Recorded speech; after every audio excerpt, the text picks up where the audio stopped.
But what's also crazy is that you are coming out soon with your first solo album, How at the Moon. This Woo! Oof. This thing is crazy.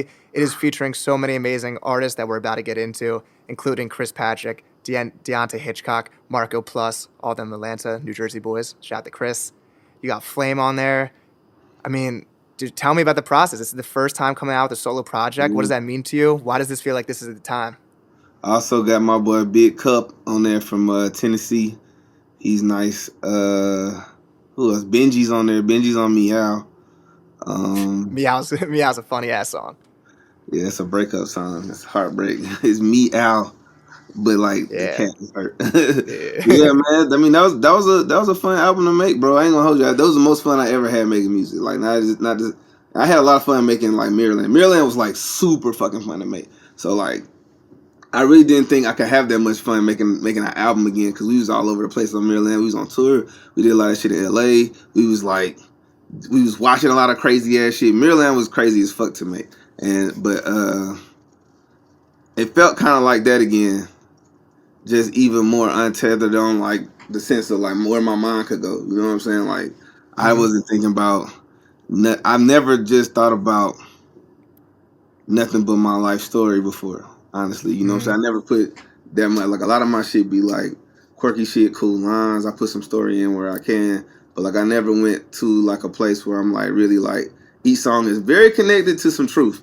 You know what I'm saying? Very connected to Yeah. some like who I am. So that shit felt good as fuck to make. I made it with my friends. You know what I'm saying? I didn't get like a bunch of like I didn't try to get all the most viral and biggest producers. I made it with my dogs. So that felt really good. All the instruments Yeah. is real, you know what I'm saying? The French horns, the guitars, the motherfucking like we was really taking it, you know what I'm saying? Of course we going crazy with the drums and shit, 808s and all that shit. But like a lot of that shit, a lot of instrumentation, harps, I had people pull up to the hood and record this shit. Like most of this shit was did on the south side with my friends. So like I think and it's just a lot it's a lot of just sentimental like Yeah. unfinished project that I was like if I'm gonna do one then I'm gonna do one like this. You know what I'm saying? I'm EarthGang for life, but I was like, if I'm gonna ever do a project that's like my project, I'm gonna be like as sentimental as possible and like really like, Hmm.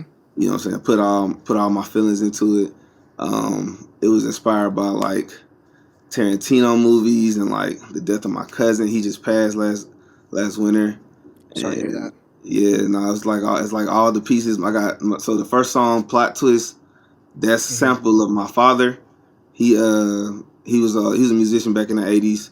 He had like a bunch of like demos he never would let me hear, and then or he couldn't find them. And then Yeah. and then my mom found them one day, and she was like, "Yo, I was cleaning out this shelf and found this box of Yeah. tapes. You want them?" And I was Dad like, was "What?" pissed. But she got them digitized, and she gave me a hard drive. And I started the mom for that because she took the extra step. And then Yeah. I got the hard drive and put that shit in my computer. Me and Nacho was like, we was in LA first playing them. We was like, oh shit, and we immediately chopped that shit into a hard ass beat. So like each song got like pieces of my actual like DNA in it. You know what I'm saying? Like my Yeah. son's on the intro, my daddy on the first song. You know what I'm saying? Like I'm playing with like you know what I'm saying. I'm tying the generations with this shit, so it just felt really good to make. I love that, and you can feel that in the album. You feel the fun that you were having. You can feel like this was like the best time you were having in your life, but you can also I feel played it this. for Chris though. He was like, "Bro, you sound so free." I was Yeah. like, "That's hilarious, bro." But I really was. I never made a project where I was like, "I don't care what nobody think about it." Like zero people, like no people at all think about this shit. Like it was Yeah. always something because like we always, we getting compared to the Dreamville Squad, getting compared to other, you know what I'm saying? All that shit was in there, and Yeah. I was like, you know what, bro, fuck all that shit, and just have an album where I really said fuck all that shit. That's why I feel so strong about it. I'm like, I know, whatever it do, I made what I love, and I was like, that's fire as hell, bro. I think a lot of artists can learn from you saying that because you're someone who they aspire to be at that level and they're thinking about maybe the gimmicks they can do on the album to get to that spot. And you're like, nah, I'm making music. And we were talking about this before we started recording. You're a student of the game, so you weren't trying to just get the big name feature. You mess with these people. And because of Yeah. the current environment we're in, you can make music with anyone in the world. So, what is your process for knowing which artist to bring on a song and kind of some of the stories that came together bringing these artists on your album? Um, some for some it's specific, for some it's like I can't act like everything was specific. Like Yeah. I didn't even know who Cup was until the day we made that song. But he's the second verse on Devo. He went crazy. I love that verse. Debo is, whew, And Cup, Deontay Hitchcock on that beat. yeah, Oh Deontay went Lord. crazy, and and look, and don't say Devo went crazy, and Cup went crazy. Big Cup, he from Tennessee. I want to say Chattanooga, and they pulled up him. He pulled up with YG Tut, and Tut is my dog. So me and Tut was making something, and then we just put up that beat. And he was like, "Man, I ain't." He only had rap like twice ever before. Like he's like brand new to rap. Really? Yes. That's He's like, "Man, crazy. I don't really do this shit." He's like, "But I got some shit wrote down." I was like, "Man, put that shit on there." I ain't even ask him. And then he went and did that shit. I was like, I was like, that's just like miraculous, nigga. Like, you could have fucked that shit all the way up. But he sounded so strong on the song. I was like, nah, bro, keeping that verse. And then I got them put my shit on there right after that shit. But that was like a one take for everybody type song. Like, everybody was in there at the same time. We all Yeah. just rushed into the studio, and niggas was just like, you know what I'm saying? He was just going, just making shit.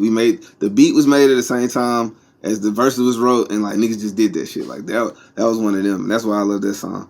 But like a song like what's the Chris Patrick song, Dirty Jobs? Did a dirty Like job. I had made Dirty Jobs for a while before Chris even hopped on it, and I sent it. He was like early to my mind though. I ain't gonna hold you. Of people when I first made it, I was like, man, he would probably float on this shit. And then I Yeah. sent it to him. He sent me some bullshit about a writer's block, and I was like, nigga, you don't shut Man, shut your the ass up. Yeah, I was like, man, you don't even got to do much. You be like, I think that was just probably him overthinking. Because I'm like, bro, if you like tiptoe in your raps, it still go because you have like a cleverness that like other niggas just Yeah. don't have. So it's like, nigga, that you already kind of barring up, like even when you're not barring up. So it's like Yeah. you should just Chris, go, Chris is just a smart ass rapper. I don't know how to bro. explain Yeah, it. like He bro, he he says don't got words I gotta look up on the internet. I'm like, what did that he don't even got he mean? don't got to do much for it to be better than most niggas. So it's like, bro, don't even, you know what I'm saying? Don't even trip. And then he came back to me a couple weeks later and he sent me that shit and I was like, yeah, bro, this is it. And then them strings, all that shit on that shit, that's real. I was literally paying musicians out my pocket, like, pull up, what you doing today? Boom, boom, boom. You know Yeah. what I'm saying? I cash you out, just play on this shit today. Like I You say, can you literally can hear the live tubas, French instrumentation on horns, there. all that shit. I mean, you guys have always been big on that, including the instruments on there. And there's a different feeling. You can tell when it was played live. You can hear the drums sometimes. You can hear the Yeah. horns. And that's got to be brought back into music. We need more of it. Yeah, I fuck with that shit, bro. It just make it feel just like more cinematic to me. Like I really was trying to make like I say, it was inspired by Tarantino, bro. I was trying to make a movie soundtrack, bro. Like even as I pitched it around to folks to like get it out, which you know Mm, what I'm saying, that's where we at with it. I'm like, this is a movie. You know what I'm saying? Like it yeah. sounds like an album, but it's a movie. I didn't go too deep into story detail, but I wanted people to like take their own story away from like listening to that shit blended with a few skits. Yeah. I was talking to Suave about this on our last episode, but it's something about storytelling that the audience might not connect to the literal story you're telling, but there's a deeper emotion that they can always connect with. I think that's the important part because we obviously all have different experiences, but there's an Yeah. underlying emotion that anyone can talk about Yes. and feel. Yes. And I think that's what's the most important. I think when people start getting too like analytical, like, well, what was his story then? What was his story? It's like you missed the whole fucking point, bro. Like Yeah. go listen to it with like a different sense of yourself. Like just chill and like appreciate something for once. Yeah. That's all. And every song and album has a different setting that can be you can get a different meaning. So I was saying I was listening to this album in the gym. So maybe when I'm listening to it at the gym, I'm getting more hyped to the song and the beat and the chorus. But when I'm listening in my room and I'm just putting my headphones in, it's like, oh, that's when I'm really noticing the instrumentation and the deeper lyrics and the story to it. I mean, that's the fun part about music. It's like anywhere you are, you can get a different meaning from it. Hell yeah.